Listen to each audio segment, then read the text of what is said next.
Primero vamos a estudiar el síndrome piramidal, extrapiramidal. Bueno, en principio el piramidal, pero tenemos el extrapiramidal, el síndrome cerebeloso, el síndrome meningio y coma. Bien. ¿Qué es el síndrome piramidal? Ustedes ya saben que es un conjunto de signos y síntomas. Un síndrome. Piramidal, ¿por qué? Porque se refiere a la vía piramidal. La vía piramidal, llamada también córtico espinal, es un conjunto de axones que van desde la corteza hasta la médula espinal y que tienen exclusivamente axones motores. Un 85% de ellos se van a decruzar, es decir, se van a cruzar a nivel del bulbo raquídeo en un lugar que se conoce como pirámides vulvares, por eso se dice decusación de las pirámides. Bien, la vía córtico-espinal, ¿dónde se origina? O sea, cuando nosotros decimos vía córtico-espinal, también podemos decir vía piramidal o córtico-espinal, ¿no? Por eso, porque hemos dicho que van a ser en las neuronas piramidales gigantes de la corteza motora o las células gigantes de Betz del lóbulo frontal. Voy a grabar ya. Recording in progress. Ya. Bien. Los cuerpos neuronales en la corteza motora van a enviar sus axones a los núcleos motores de los nervios craneales, principalmente al lado contralateral de los pedúnculos cerebrales, la protuberancia y el bulbo raquídeo. Entonces van ustedes a entender que el tronco del encéfalo está constituido por mesencéfalo, protuberancia y bulbo.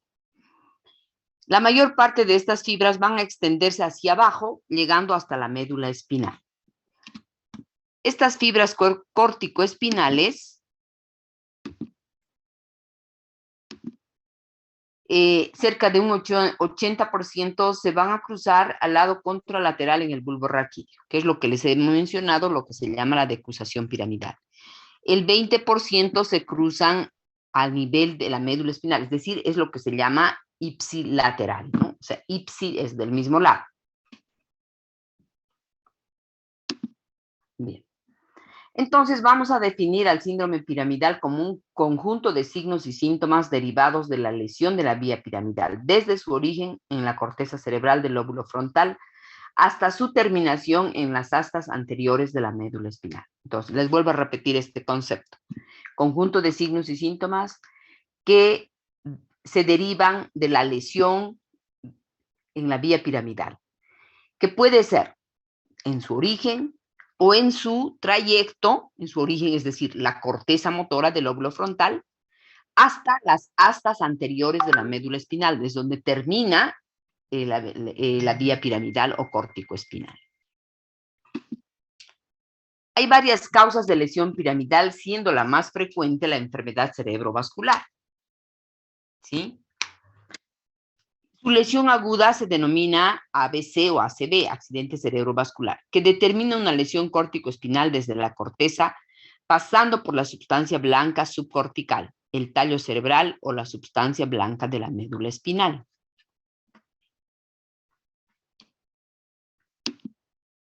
¿Cuáles son las manifestaciones clínicas? Esto ya lo hemos visto un poquito en historia clínica neurológica.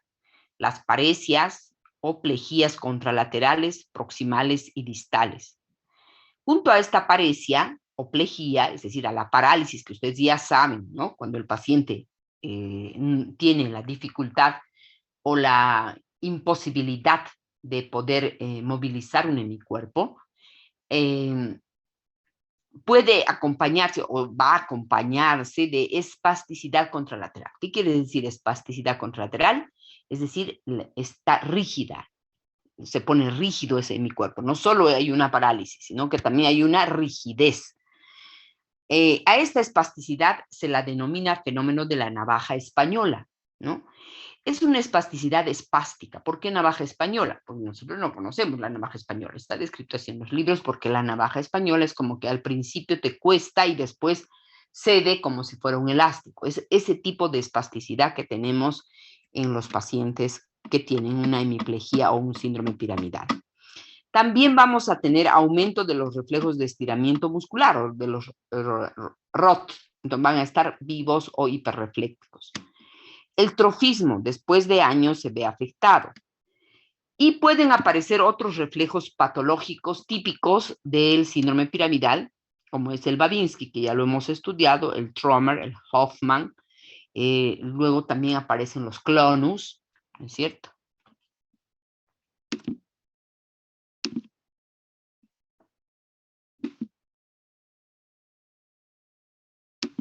Bien, esta es una diapositiva en la que ustedes pueden ver la hemiplegia del lado izquierdo del paciente con una atrofia muscular, ¿no? Si ustedes se dan cuenta, se fijan, hay una atrofia muscular. Por tanto, va a ser importante que nosotros sepamos distinguir lo que es un síndrome piramidal.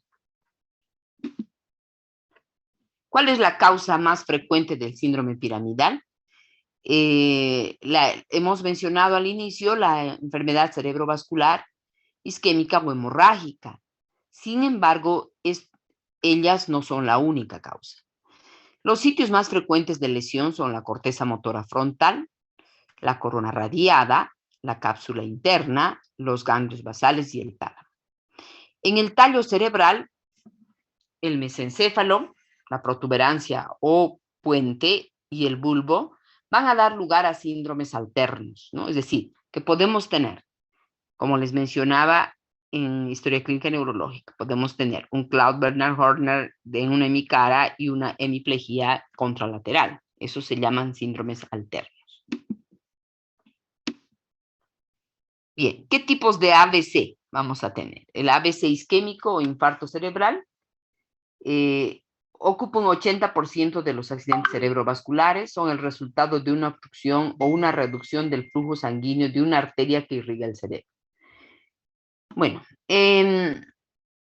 las causas pueden ser un trombo que vaya a bloquear un vaso sanguíneo o la acumulación de placas ateromatosas dentro de las arterias que hace que el lumen del vaso se estreche. En el accidente cerebrovascular hemorrágico va a deberse a la ruptura de una arteria en el cerebro provocando una hemorragia intracerebral. Un 15% de los accidentes cerebrovasculares son de tipo hemorrágico o por ruptura de un aneurisma, que es una malformación arteriovenosa, lo cual va a desembocar en una hemorragia subaracnoidea, en algunos casos. Un 5% de los ABC hacen hemorragias subaracnoideas. La lesión de la corteza motora prerolándica. ¿Qué cosa me va a dar la lesión de la corteza motora prerolándica? Hemiplegia disarmónica, predominio de las extremidades inferiores, orienta a una alteración de la arteria cerebral anterior, y las extremidades superiores, la arteria cerebral media es la más frecuente. O sea, dentro de la vascularización del encéfalo tenemos los territorios anterior y posterior, ustedes saben. El territorio anterior que va a estar dado por las carótidas inicialmente y el territorio posterior por la unión de las vertebrales que constituyen el tronco de la basilar. Bien, en la parte del territorio anterior, dadas por las carótidas primitivas que luego se bifurcan en interna y externa y que dan en el cerebro la arteria cerebral anterior, la cerebral media. Esta es la más frecuente para producirse los infartos cerebrales, la arteria cerebral media, llamada también arteria silviana. Las lesiones de la cápsula interna se traducen en una hemiplegia armónica. En la parte motora prerolándica vamos a tener disarmónica. Una hemiplegia armónica, generalmente hemorragias.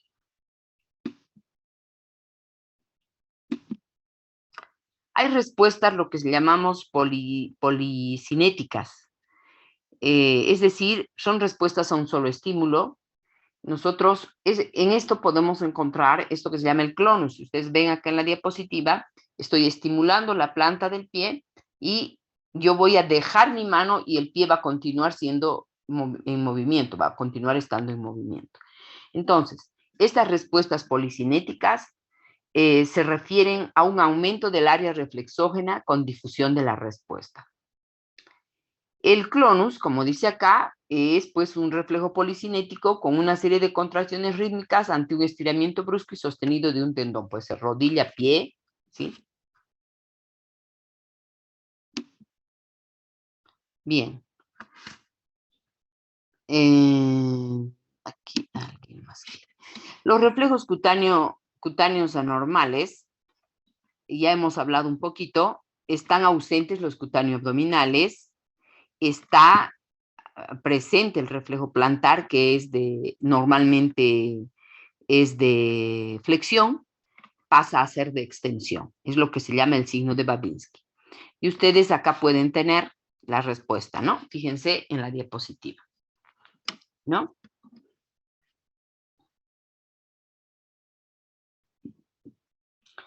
Si hay alguna pregunta, ustedes me paran, ¿ya? En el diagnóstico topográfico, lo que les había mencionado al finalizar historia clínica, la lesión de la primera motoneurona, que es la motoneurona superior, con afectación de la vía córtico-espinal o del sistema piramidal, en general las hemiplegias, ¿no? Entonces, cuando hablamos de diagnóstico topográfico, ustedes me dirán, si yo les expongo un paciente con un síndrome piramidal, ¿dónde está el diagnóstico? ¿Dónde está la lesión? Es la primera motoneurona superior. ¿En qué lugar, por ejemplo? ¿No? En la cápsula interna, etcétera, etcétera. La lesión de la segunda motoneurona se refiere a la motoneurona inferior o periférica, que sería la lesión medular, ¿no? Motoneurona superior, arriba, motoneurona inferior o periférica, lesión medular. No se olviden. Síndrome primera motoneurona versus segunda motoneurona. Ay, qué feo. Actualizar, dice.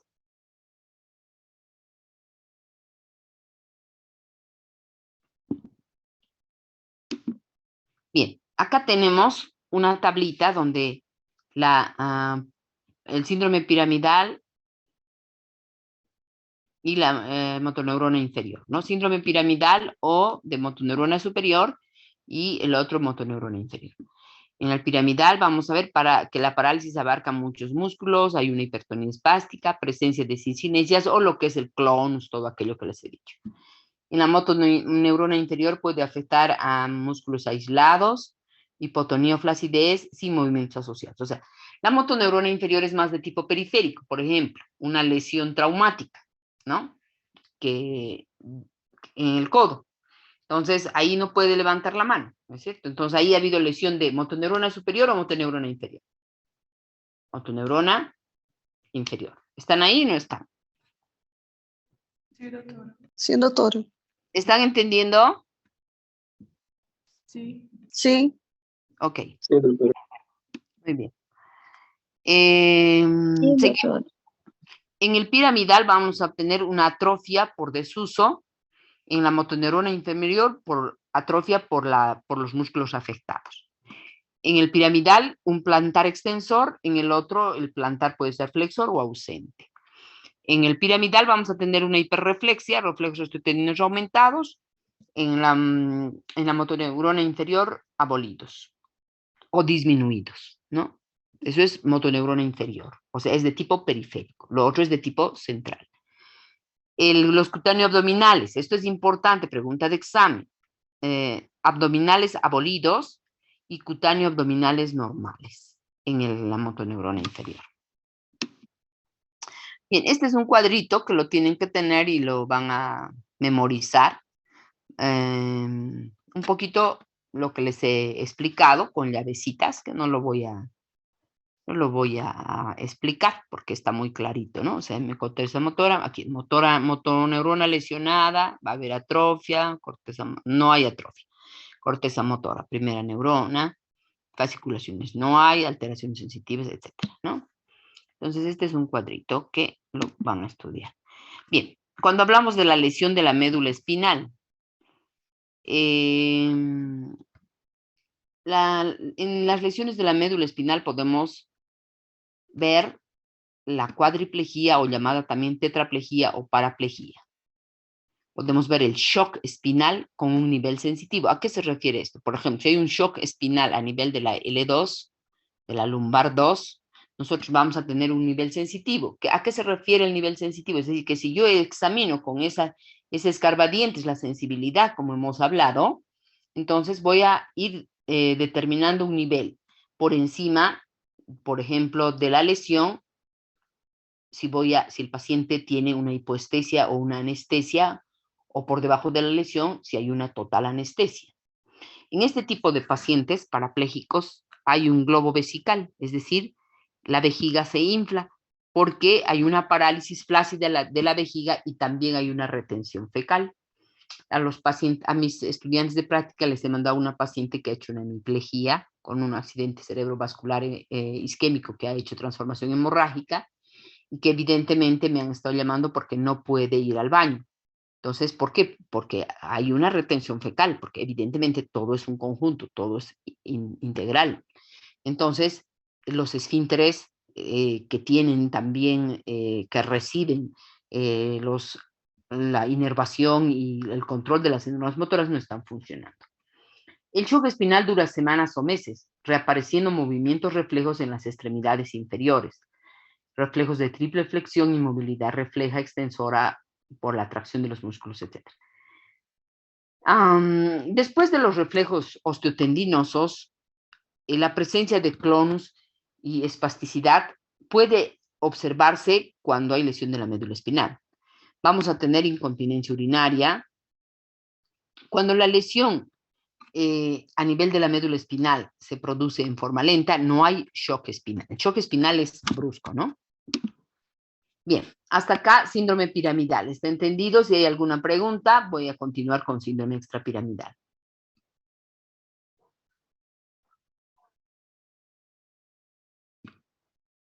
Pues mí también, doctora. Bien, entonces, ahora vamos a hablar del síndrome extrapiramidal. El síndrome extrapiramidal, como su nombre dice, extra, fuera de la vía piramidal, ¿no? Está fuera de la vía piramidal. Entonces, el síndrome extrapiramidal está ubicado en los ganglios de la base. Y aquí ustedes pueden ver una estructura importante de la vía extrapiramidal, que es la sustancia negra normal.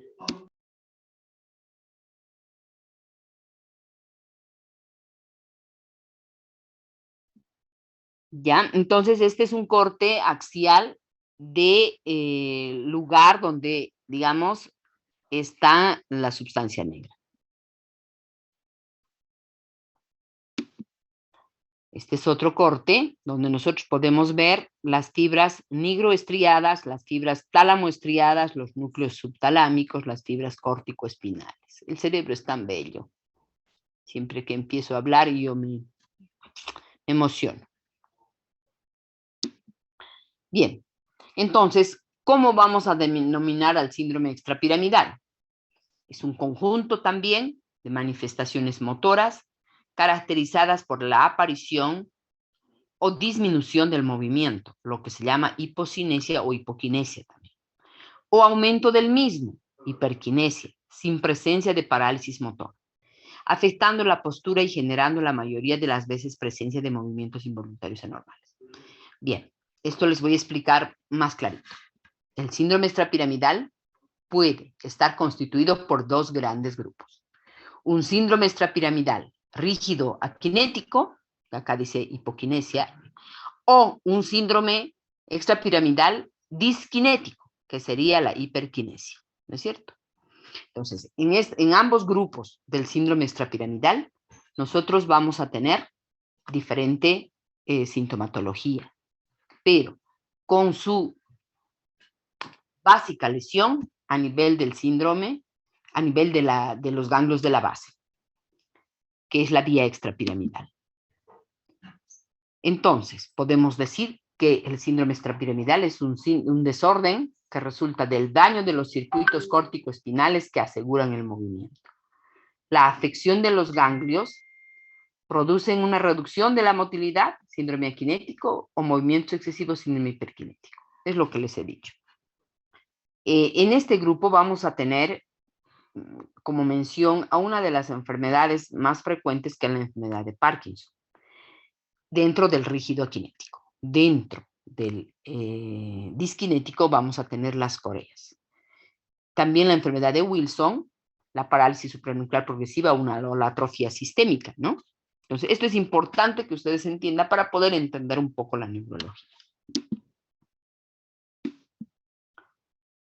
El sistema motor extrapiramidal es el conjunto de vías motoras que van a ejercer influencia importante sobre los circuitos motores medulares del tronco, encefálico, el cerebelo y corticales, teniendo fibras provenientes desde la corteza motora que conectan, han visto ustedes primero la diapositiva, que conecta con los núcleos de la base,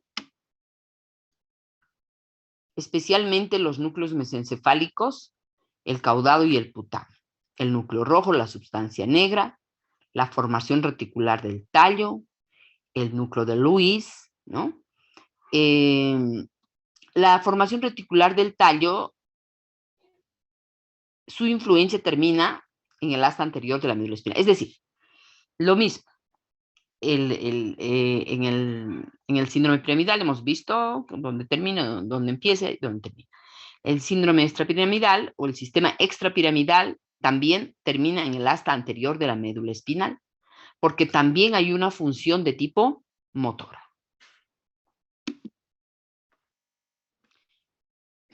Bien, vamos a hablar de la enfermedad de Parkinson. La enfermedad de Parkinson tiene una prevalencia muy alta en la población mundial. Tiene un alto componente genético, pero al parecer no hereditario. Tiene un componente genético, no hereditario.